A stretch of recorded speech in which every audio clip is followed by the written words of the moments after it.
Alright, I'm going to try to make a video here. If it'll work out for about the 50th time. Got two chainsaws I'm going to show here. One is a MS391. The other is a MS310. Both of which run and work quite well, I might add, except that one I think the bar is starting to get a little worn out on it, so that's why the chain is off of it. But the MS310, which is in the back there, it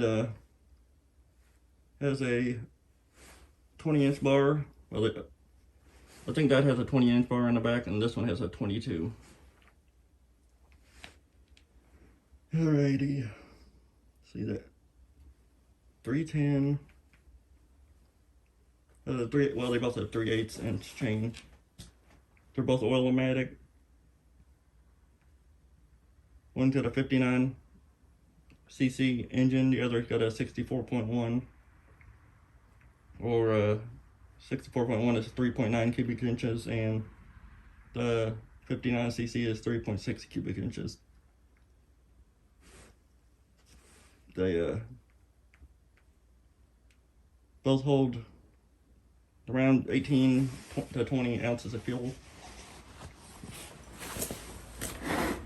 And as with any chainsaw, put the camera a little closer here. This is for your fuel, well, your fuel mix, not just fuel. Take that off. These always break on Stihl chainsaws. I don't know why. Over here you got your bar oil. You'll never see thicker oil in your life till you see bar and chain oil.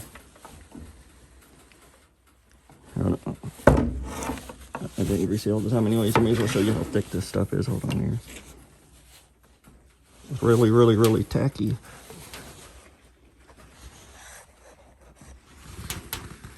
You see how thick that is?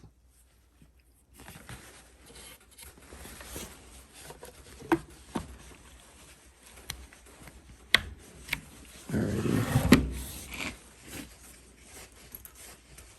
Now, this one here, the 391, on the top of it has a decompression valve, which these things take a lot of ass to start them. And you pull that, instead of having to pull so hard to start it, it gives you like a little bit of an air leak or a decompression, so you can pull it a little bit easier, and then whenever it starts, that thing's spinning as fast as it does, or the piston pushes that valve closed. But Stihls have a certain way of starting them, or a certain procedure, unlike some other saws. You got off at the very top, and then you got run, then you got half choke and full choke. And every time you start a Stihl saw, you push this little lever down. This one's broke right here.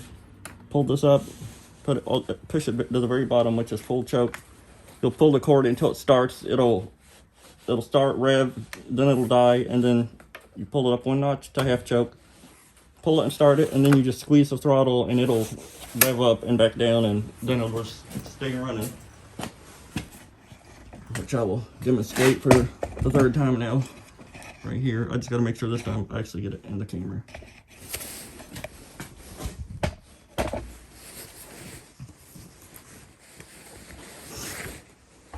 I've been out here for like 2 hours splitting wood and stuff, so my nose is running.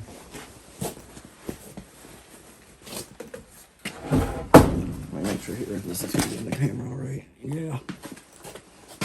Alrighty. So you pull the throttle up, push it all the way down. You always make sure this is back, so your bar is locked. Which the main reason for this here is, you're sawing something and it kicks back. Since you're holding it like this, it kicks back. It pop it up, or when it jumps, your arm will snap that closed, and it keeps the saw from coming up and still be spinning in your face. Anyway, pull this, push it all the way down, make sure your bar lock's on. And you pull it up one. And you know what? Yeah, it's out. I'm not even gonna put that compression release on because I never use it. I never need it.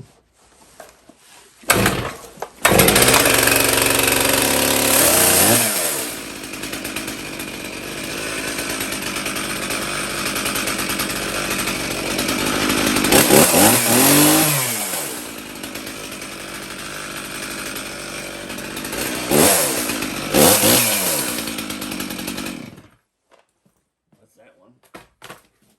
Then we got the MS310, which I don't have a chain on it, so I'm not even gonna bother taking that shield off. Let's see here. Fans down all the way. Make sure you got air filter on it. Yeah.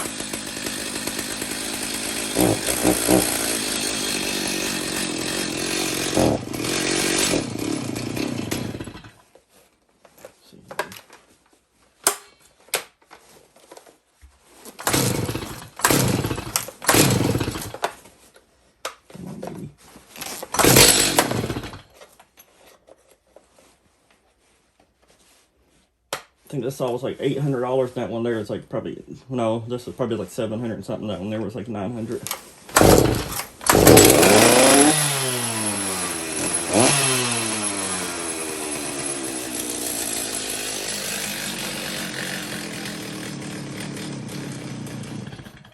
think it's ran out of fuel.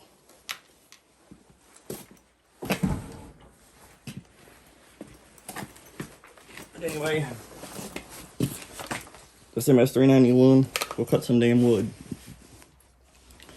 So it's heavy as hell, but guess what? You gotta choose one thing or another.